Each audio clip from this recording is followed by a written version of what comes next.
Hi అండి, అందరికీ నమస్తే. Welcome to VKS astrology.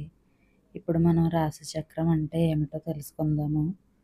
భూమిపై చీకటి క్రమ్ముకుని జలమై ఉండగా సూర్యుడు ఉదయించి తన సహస్ర కిరణములచే చీకటిని పారద్రోలి వెలుగు సృష్టించి గ్రహ నక్షత్ర సంబంధంతో ప్రపంచమును సృష్టించెను.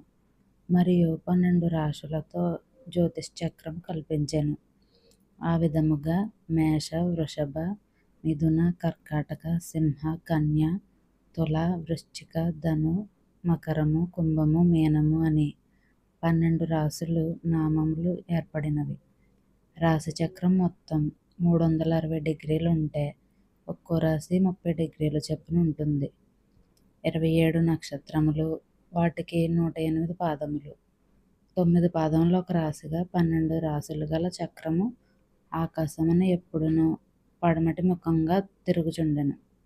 సూర్యాది గ్రహములు అశ్విన్యాది నక్షత్రములను తూర్పున ఉదయించి పడమరగా ప్రయాణించి పడమర దిక్కున అస్తమించును.